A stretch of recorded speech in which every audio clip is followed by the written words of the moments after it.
Their whole purpose is to create sort of a global militarized totalitarian superstate of the world fighting another world. It's like War of the Worlds. Okay. And that's been a 70-year defense plan. And I know people who've seen that plan. Carol Rosin saw the plan, who is Werner von Braun's spokesperson, who's on our team. And she's almost 80 now, but brilliant mind. And, you know, when she realized in the 70s that this was what was afoot, her whole life was devoted to trying to get some of these projects under control. But we're little David's up against an enormous Goliath. The truth will set you free, but first it'll piss you off. But it's time for people to, actually realize that this is something they have to take seriously. So we have a man on our team who was on a retrieval operation initially for conventional aircraft for their classified components, and then he got read into an operation retrieving the man-made ones, which blew his mind. He was on one operation where we stunned one of these extraterrestrial vehicles, and it didn't crash. It got stunned and landed out there on the range, and they were moved in helos to retrieve it.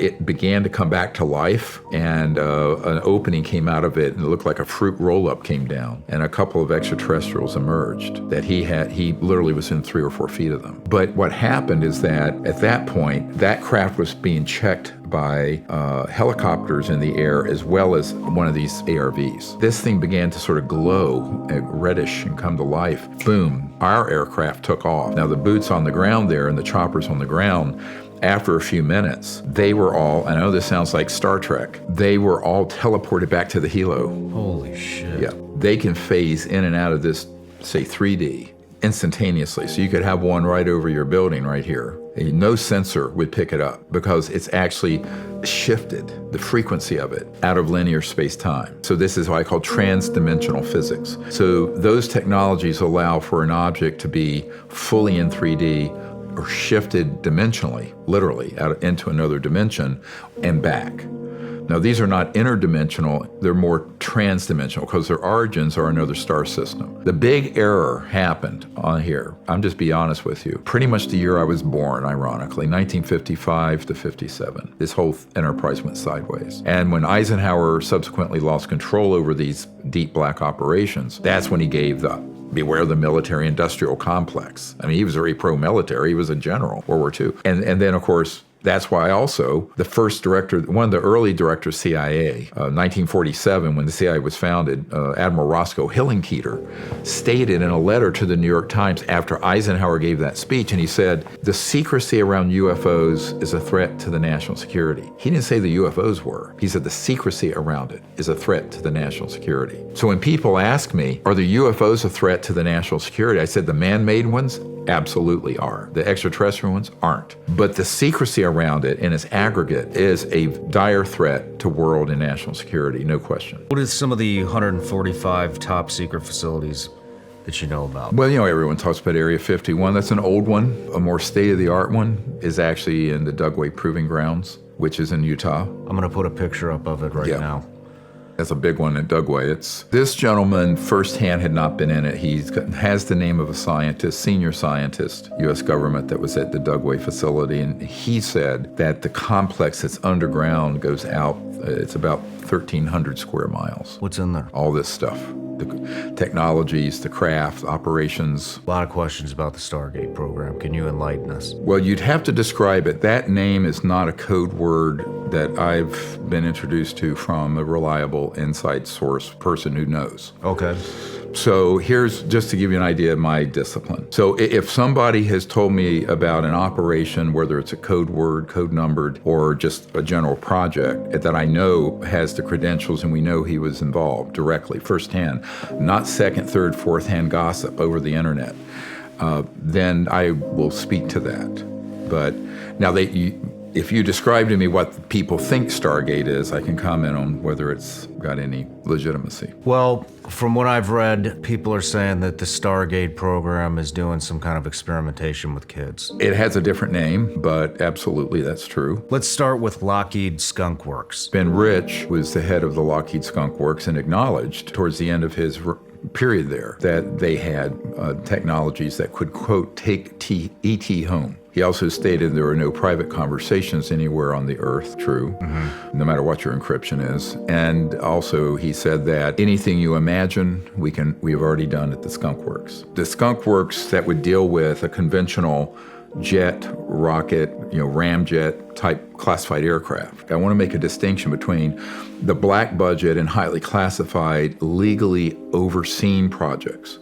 Here I'm talking about, there's a guy I'm working with now who literally oversees the black budget of the United States. And when he tried to find out, he went out to the Lockheed Skunk Works, he was shown a bunch of these conventional propulsion systems. He was not shown the ones that are the man-made UFOs, that are the electrogravitics, the things that float, boom, 100,000 miles per hour. Let's talk about the secret air show in 1988. We have a man who was at that air show who described it in full. It had scorch marks and other things on it, and they had been told at this secret air show that it in fact had been out in the solar system, out in the space and back. This is late 1950s, early 1960s. Now, ironically, my uncle who worked on the lunar module, put the first man on the moon, that was 1969.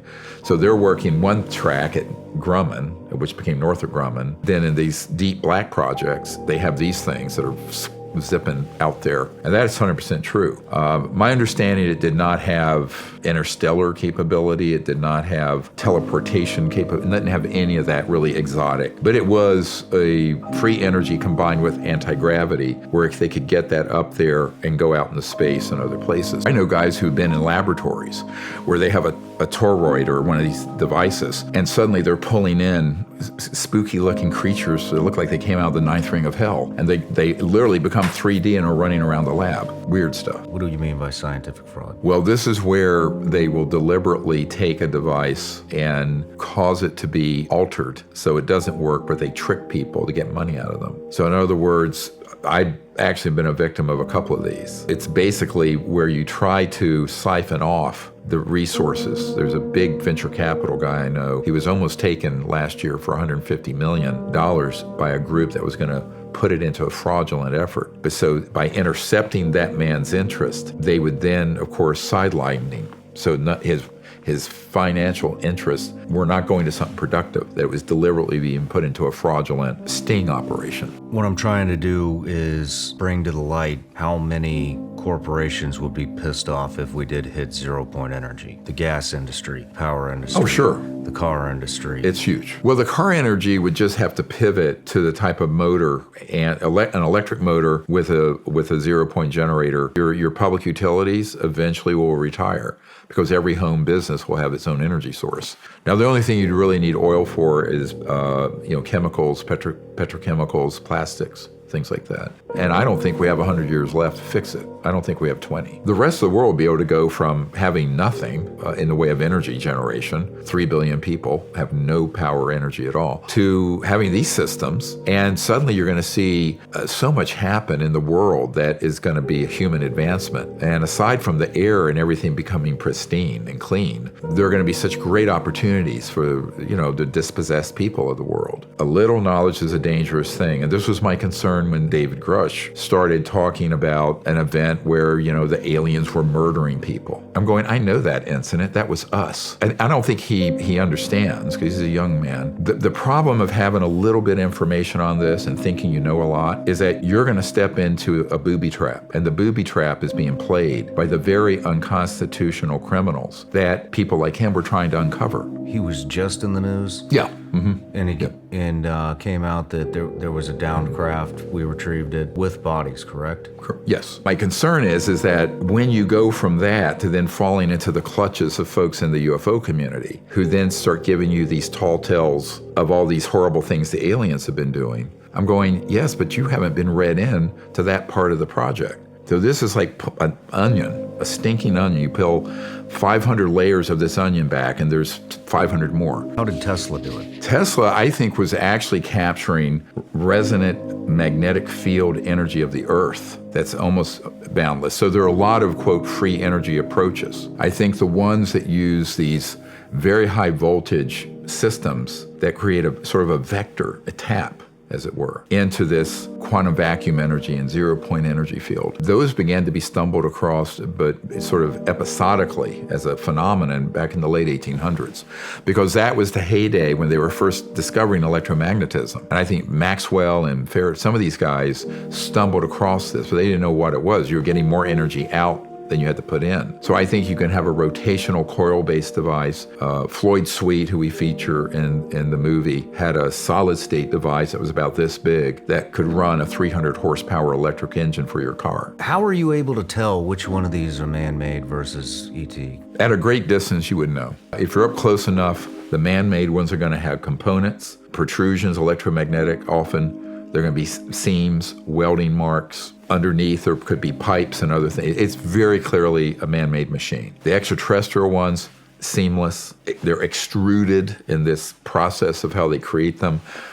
Even the light they give off is very different because it's coming through such pure material science, extremely pure materials. I would love to get Dr. Jacques Vallée to release this document he has from 1985. It's a CIA official document, and it describes the CIA conducting abductions, alien abductions in Brazil and Argentina, quote, for their psychological warfare value. How are you deciphering who the legitimate whistleblowers are from the quacks? First of all, we asked for them to give evidence of who they were, where they were. We want to see a DD-214, we want to see records, and then we check them out. And there's someone who's in our team who has the ability to check them out through the system. Even with that, you could be tricked. The best I can do, now remember, we're not the US government with trillions of dollars or the Pentagon with 700 billion. We're a volunteer organization, best we can do. What I say is that if the story doesn't track, if what they're sharing comports with the evidence from another source, but they don't know each other, there's no collusion. So then you say, okay, this gentleman in 1980 saw this. This guy in 2009 saw this. And it was essentially the same kind of operation craft, what have you. They don't know each other, but they're very reluctant. They say, you're not going to believe this. This is what they all say. I said, trust me, I'll probably believe it. Lou Elizondo, is he one of them? No, of course. I mean, you know,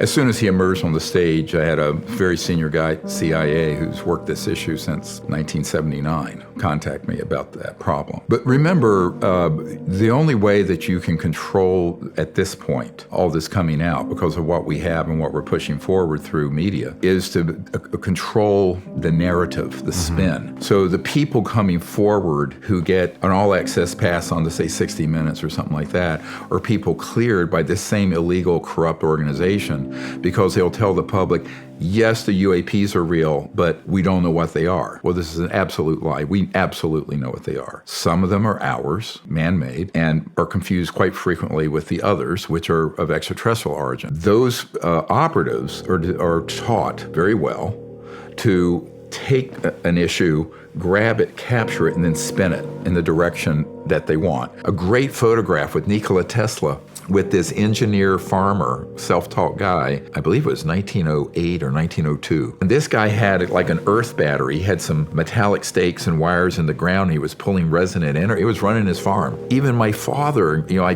wasn't alive. He was born in 1916. This was before my dad, who was hand-to-hand combat in World War II with the Japanese. Half the planet's population doesn't have indoor plumbing.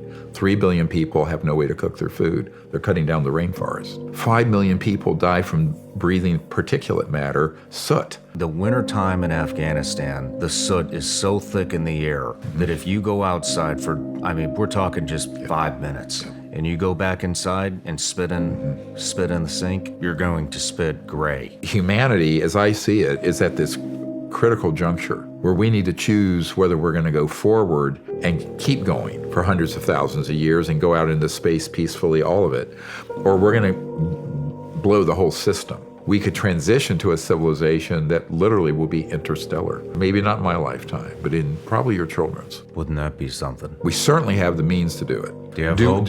You think we're going to get there? Oh, I do. I wouldn't be doing this if I were a pessimist. I think it's going to be a bumpy ride. A smooth transition would have been before I was born, when the ETs warned Truman and Eisenhower to make the transition. But I think absolutely we can do it. Look, I don't trust the mainstream media anyways. Well, no, they're an asset of this group. A lot of people do. And a lot of people don't put any legitimacy on anything unless Fox News, CNN, MSNBC, ABC, NBC. the population that doesn't believe in the mainstream media is just continuously getting larger. It's probably half the population. I mean, that would be the biggest story in the world. We've recovered an ET craft with bodies. On every news network, they're all covering it, and then just like that, it's gone. No photos, no nothing. What happened? Why do you think it just disappeared? Every one of our 750 Disclosure Project folks are first-hand witnesses, meaning that they weren't people trying to find out like David Grush was. They're people who actually were in there. Interesting that the media won't interview them.